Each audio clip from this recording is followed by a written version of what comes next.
Hey everybody, a little follow-up video for the Berrien build. Dee Dee and a couple others have mentioned they want some sound, want to hear what this thing sounds like. That's what we're going to do now. And I also want to mention a couple of things that have happened since, and one thing that I didn't mention initially. This is the empty quick shift. Last video I expressed difficulties in getting this thing to shift. I pulled this out this morning, it shifts a lot better. Okay, so save your money. I don't really see that this is worthwhile, frankly, my opinion, but you know, we've all got opinions. Also want to, we got high noon sun. I think this will, you know, give a real good effect for the car, and it's bling. But anyway, one thing I did not mention, we talked about mounting the steering column. I also put a secondary brace up on the firewall, I'm going to call it. All right, that's what it would be on a car if it was a front engine. So I wanted Dee Dee to move in up under here. I made a little aluminum bracket, bent it down, and put another stainless steel exhaust clamp over that. So I'm holding the column here, and I'm holding it up underneath where we already had shown it before.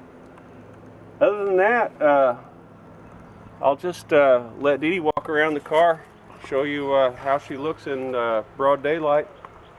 We just got back from a 72-mile morning cruise, and everything is running great. Got a little over 400 miles on it. I adjusted the valves this morning. Only one valve was out. Changed the oil, so everything is broken in.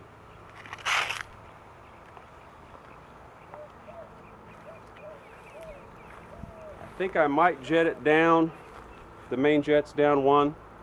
I don't know.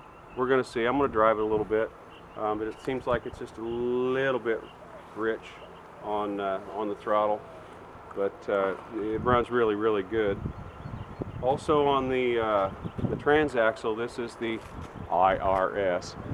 I resealed everything on the exterior of this, and I just want to mention to those of you that might be wanting to do that to yours, the seals where the half shafts go in on the side do not seat.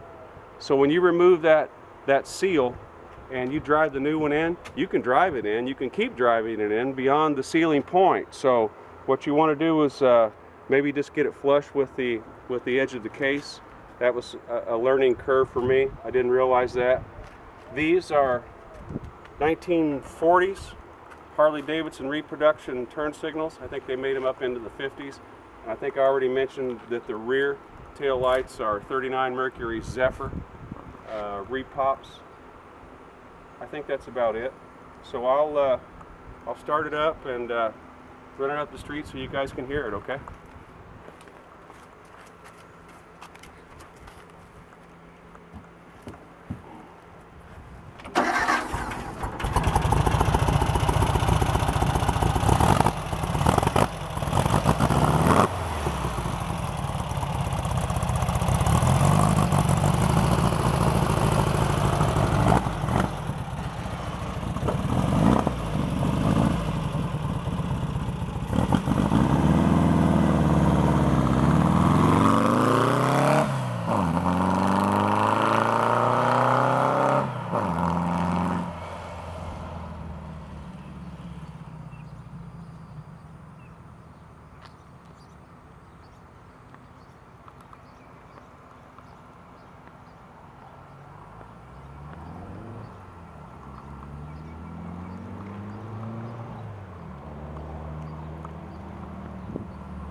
That's that. Thanks again, everybody, for your interest. We'll get something going. We'll see you soon.